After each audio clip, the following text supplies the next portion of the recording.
Ya, sejauh ini dia sudah sempat rebound sampai 17.76.70. Sayangnya sedikit lagi sampai masuk teritori sell kita.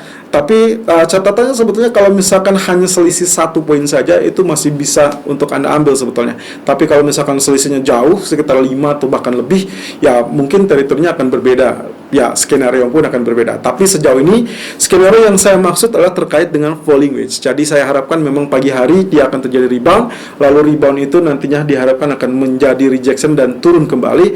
Penurunannya diharapkan akan equal dengan area terendah hari Jumat atau mungkin jauh lebih rendah. Kalau itu yang terjadi, maka wow, falling wedge berarti betul-betul terjadi. Tapi kalau skenario kedua, kalau misalkan ekspektasinya double bottom, maka kita mengharapkan neckline di teritori 1796 karena itu adalah area tertinggi yang sempat tercipta di hari Jumat. Kalau itu sampai ditembus, barulah kita confirm bahwa itu adalah double bottom. Artinya dua skenario itu yang akan kita lihat untuk hari ini. Tapi yang jelas, saya tidak terlalu yakin karena ditemukannya pola tersebut di grafik H1. Yang paling saya harapkan adalah di zona grafik H4. Karena kalau misalkan kita compare antara H4 dan H1, of course H4 jauh memberikan kepastian ataupun ya relatif lebih stabil daripada H1. Oke, beralih kepada fundamental. Hari ini sama sekali tidak ada data ekonomi Amerika. Lalu kemudian yang akan kita fokuskan hanyalah terkait dengan keberadaan statement dari para pejabat Fed. Ya, minggu yang lalu terang-terangan Powell sudah beralih nadanya menjadi hawkish. Nah, lalu kemudian direspon oleh market, ya seperti yang Anda lihat, penurunan bertubi-tubi kurang lebih sampai hari Jumat, bahkan indeks saham pun mengalami penurunan. Nah, ini yang menjadi catatan pula. Apa sih yang sebetulnya kita nantikan untuk saat ini?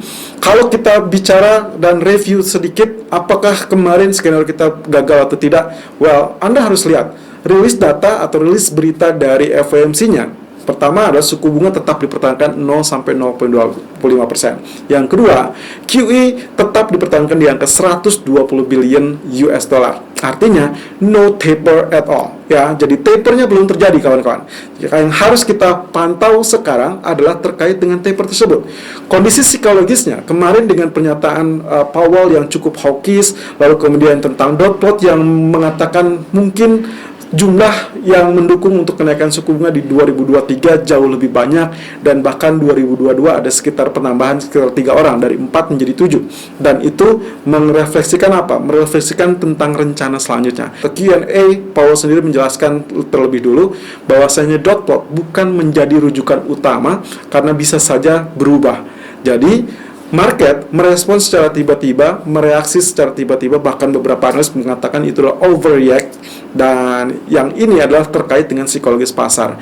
Mereka berpendapat kalau misalkan kita sudah bicara tentang rencana kenaikan suku bunga, ingat ini adalah plan atau rencana kenaikan suku bunga, belum realisasi, maka market menilainya kemungkinan sebelum itu terjadi maka taper akan dipercepat.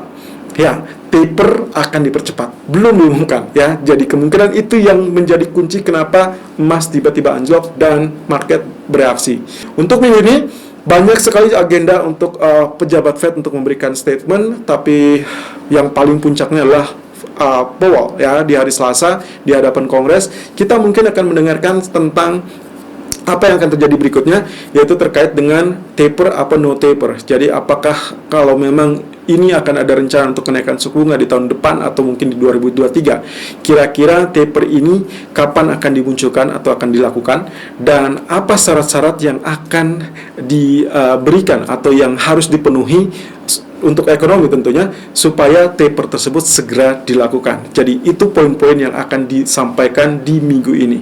Jadi tetap berwaspada, dan secara teknikal saya berharap memang ada rejection lalu kemudian turun kembali, dan kita akan lihat teritori buy-nya di mana. Tapi untuk sementara waktu teritori dip itu yang akan kita butuhkan, dan mungkin saja ada sisi satu yang menarik dari sisi daily ataupun weekly. Yang paling penting lagi, ternyata US dollar dan juga treasury yield bergerak berlawanan. Kita lihat technical view 21 Juni 2021. Irfan untuk Agrodana. Technical Outlook 21 Juni 2021 jam 11.35 waktu Indonesia bagian Barat, kembali dengan lanjutan penguatan dolar. Ya, kita lihat di sini grafiknya sangat cantik ya, 3 candle terakhir bullish yang sangat-sangat menantang, sangat tinggi, lalu kemudian ya hampir sama sekali tidak ada jeda ya. Jadi kemarin pun waktu awal pembukaan hampir mirip ya, kejadiannya hampir sama dengan kali ini ya. Kalau lihat ini candlenya sempat turun, lalu kemudian ini adalah shadow ataupun doji candle, tapi kita masih harus melihat sampai detik-detik akhir penutupan. Karena apapun bisa terjadi. Tinggal masalahnya adalah di sisi kiri sendiri. Kalau Anda lihat di sini, ini adalah 9 Maret 2021, dia sempat mencapai areal tertinggi 92.50 atau 92.503. Nah, kita lihat di sini sampai saat ini areal tertingginya adalah 92.365. Jadi kita masih akan lihat apakah dia bisa melewati atau tertahan di area yang sama, atau setidaknya mungkin sedikit lebih tinggi ya. Dan kalau dilihat dari MACD, of course ini yang sangat-sangat dinantikan oleh para pelaku pasar, apakah dia berhasil menembus zona 0% apa tidak. Yang sangat-sangat jelas MACD ya, baik itu MA dan juga sinyalnya, keduanya sudah berhasil melewati area 0%. Jadi ini strong atau very strong dolar. Jadi itu kita akan lihat ke depannya apakah ini masih akan ada lanjutan atau memang sudah mulai peaknya. Kemudian kalau kita lihat dari grafik H4, potensi pergerakan saya pindahkan untuk Fibonacci retracement-nya. Kemarin kita area tertingginya adalah di sini. Ternyata dia hanya koreksi sedikit saja, tidak mencapai area yang kita inginkan di 50% ataupun 38.2%. Dia lanjut naik. Jadi saya pindahkan saja Fibonacci retracement seperti itu, dan kita akan nantikan saja kalau misalkan ada kemungkinan dia rejection 92.41 lalu kemudian dia tergelincir apa tidak. Ya, jadi 1 2 3. Nah, ini berarti kalaupun kita asumsikannya di grafik H4 DXY memiliki bullish untuk Elliott wave-nya, berarti ini wave ketiga, berarti wave keempat masih akan bisa koreksi ya, mungkin 91.95 ataupun 91.66.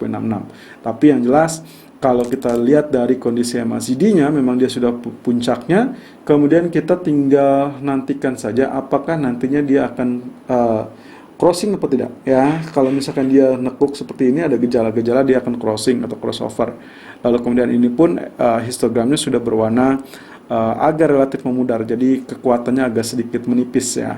Sementara itu di grafik weekly-nya, kalau kita perhatikan arealnya, kita masih nantikan terlebih dulu apakah dia akan confirm menembus neckline, karena kita masih menunggu apakah ini double bottom bisa terkonfirmasi apa tidak. Areal neckline berada 93.54, jangan lupakan. Kemudian MACD-nya masih berusaha untuk lanjutkan ke kenaikan, karena dia sudah crossover meskipun masih di bawah 0%. Ini sinyal awal, tapi kita menunggu MACD ini bisa tembus di atas 0%. Histogramnya sudah oke, sudah sangat-sangat menunjang.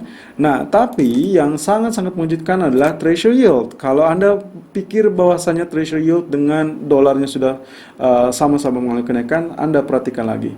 Ya, saya perbesar di sini, ternyata candlestick berwarna merah ya. Bahkan pagi ini pun dia lanjutkan penurunan. Jadi kemarin di minggu yang lalu hasil apa yang sempat dia raih, apa yang sempat dia nyaris tutupi di saat FOMC, justru dia kembali turun dan di hari Jumat ditutup dengan kondisi seperti ini. Ya, jadi weekly-nya ditutup dengan bearish candle, tapi ya kita asumsikannya inilah sebagai Dragonfly Doji atau mungkin Gravestone Doji ya, karena dia mulai penurunan, ya bisa saja ini lebih ke inverted hammer, tapi who knows ya, dia masih bisa mengalami penurunan. Sementara di grafik keempatnya almost ya kita belum lihat apapun di grafik keempat, jadi saya lihat di grafik daily-nya saja. Oke, ini yang kemarin kita sempat sebutkan. Jadi pertemuan kedua di teritori support ternyata memang berhasil tembus. Jadi kalau Anda hitung seperti ini, 1, 2, 3, waktu ketiga kalinya wajar dia langsung terpantul kembali, tapi dengan zona garis trendline juga dibantu ini yang merah-merah tidak berhasil tembus, dan ternyata pertemuan kedua kalinya, retest kedua kalinya untuk area support malah berhasil tembus. Pagi ini dia dibuka di bawah zona tersebut. Nah, selanjutnya apa? Selanjutnya berarti kita melirik areal ini ya, 1.1225 sampai saat ini 1.369 ya. Jadi pasca spike yang terjadi di FOMC, dia justru melanjutkan penurunan. Technical view Gold 21 Juni 2021 jam 11.42 menit waktu Indonesia bagian Barat. High 1776.70 dan low 1767.40. Sementara running price 1773.80. Hampir menyentuh zona sell kita karena kita menantikan zona 1777.30 ya. hanya selisih sedikit saja. Sebetulnya apakah kalau konsep seperti ini apakah masih bisa di follow, misalkan tidak genap sampai 1777? Ya, kalau misalkan hanya selisih 1 poin saya rasa is oke ya. Kecuali kalau misalkan Anda melakukan sell-nya selisihnya 3 atau 4 poin atau bahkan lebih ya, saya rasa itu yang akan membedakan teritori. Jadi kenapa ada teritori seperti itu? Justru itu berdasarkan grafik ya, berdasarkan technical kondisinya.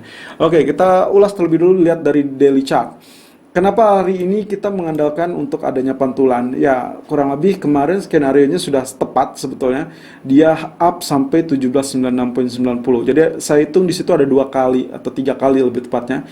Jadi kesempatan pertama waktu dia terpantul persis di zona-zona sell kita, itu berada di teritori 1770-an atau 1780 lebih tepatnya 1786. Kemudian dia sempat tergelincir sampai zona 1780 ya, seperti yang sempat kemarin saat syuting video.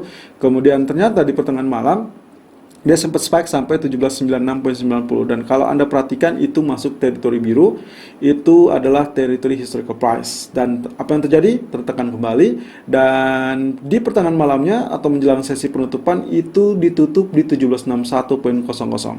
Oke, kalau seperti ini berarti kalau lihat candlesticknya ini adalah inverted hammer teman-teman.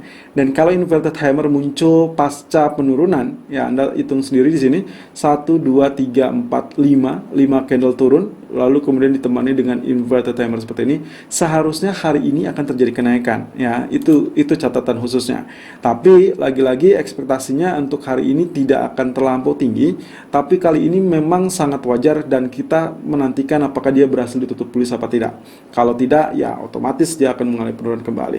Nah, swing low, swing high-nya ya teritorinya masih tetap sama, dia sudah mendekati titik kritikal 1744, 1745, itu adalah neckline dari pola double bottom di zona bulan Maret ya. Di bulan Maret waktu tembus, lalu kemudian dia lanjutkan kenaikan, terhenti 96, kemudian turun ke 56, lalu kemudian boosting ke 1916. Nah, yang menjadi permasalahan adalah apakah dia akan up dulu sampai 93, 97, kemudian di sini nanti akan rejection kembali ke turunan ya, atau memang ini sudah saatnya melakukan buy. Well, untuk bertahap ya, mungkin Anda sudah bisa melakukan buy karena teritorinya lagi-lagi dia sudah mendekati zona kritikal ya, support psikologis, support ya kita sebutnya support good demand ya. Tapi secara singkat atau secara short term, saya rasa kenaikan ini agak sedikit kurang menakjubkan, kurang boosting ya, karena masih belum ada trigger yang sangat-sangat meyakinkan. Nah, jadi tetap berhati-hati. Tapi kalau misalkan ini adalah versi pertama ya, versi pertama Anda ingat-ingat bahwasanya Fibonacci retracement masih gunakan yang kemarin, karena kita masih nunggu apakah area 100%-nya ditembus apa tidak. Itu adalah di 1756.00. Tapi versi kedua, kalau misalkan Anda tarik seperti ini, saya asumsikan dari total saja dari bulan Maret waktu 1677 sampai zona tertinggi kemarin 1916.30. Ternyata dia sudah berada di 61.8%, yaitu di 1768. Jadi tail kemarin sampai 1761 itu dianggapnya tail, false breakout atau apapun itu. Nah, secara teori teknikal, kalau kita menggunakan Fibonacci retracement, seharusnya ini adalah menjadi titik pantul atau titik buy on dip. Kenapa? Karena kalau misalkan kita asumsikan seperti ini, secara long term, secara garis besarnya, ini adalah zona pullback ya, memang pullback yang dibutuhkan untuk area kelanjutan kenaikan. Jadi big bullishnya masih tetap terjaga. Nah, apakah boleh saya menggunakan garis seperti ini? Oke, kita lihat ya. Oke, kalau ini kemungkinan tidak diambil dari sini ya, jadi saya ambil dari titik ini saja. Anda bisa perhatikan di sini titiknya atau area garisnya akan sampai mana ya. Oke, di sini areal terendah saya ambil dari titik di tanggal 30 Mei 2019. Kemudian ini titik keduanya adalah di areal, ini adalah areal keduanya, itu adalah di areal 13 atau 17 Maret 2020, dan terakhir adalah di 31 Maret 2021 ya. Jadi ada 3 titik yang menghubungkan, dan seharusnya kalau 2 atau 3 titik terhubung dengan sangat jelas, itu berarti akan menjadi area support yang sangat-sangat kuat. Oke, saya ganti warnanya saja di sini. Saya ubah warna menjadi area biru untuk membedakan dan mengingatkan kita nantinya kalau misalkan sudah mendekati area tersebut, apakah sudah layak untuk terjadi pantulan apa tidak. Oke, saya perbesar sekarang.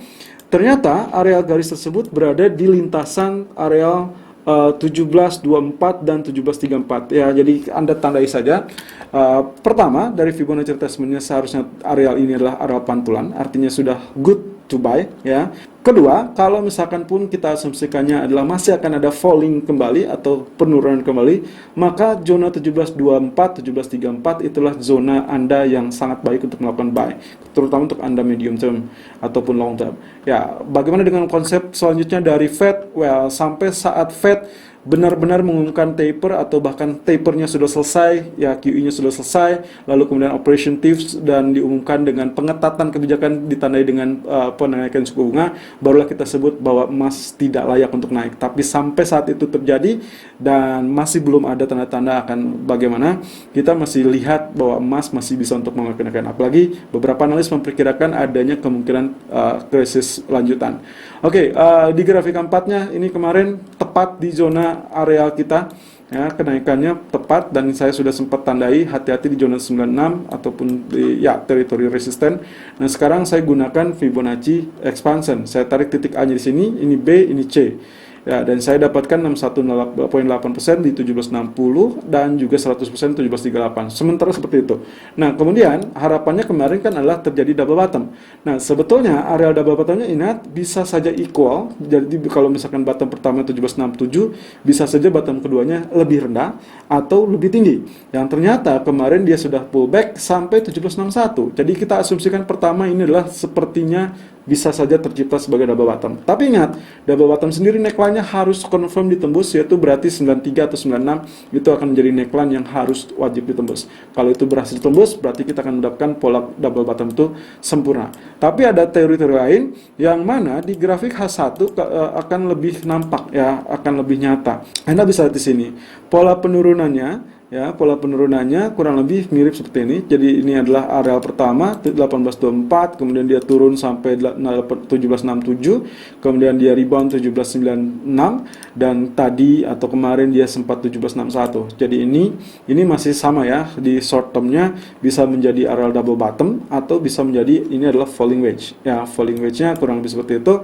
Walaupun ini tidak sempurna. Saya lebih berharap lebih menguatkan kalau misalkan falling wedge-nya terjadi di grafik keempat. Tapi oke, untuk sementara waktu kita gunakan saja ini.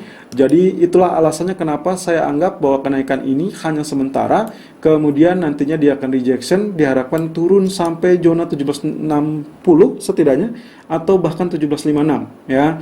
Jadi kalau itu sudah terjadi, maka disinilah nantinya letaknya akan terjadi boosting ataupun rebound yang sangat energik. So, untuk pagi ini sesi Asia, saya rasa masih dalam skenario harapannya bisa untuk falling wedge short term di 1777 silakan sell ataupun 1779 atau mendekati zona tersebut.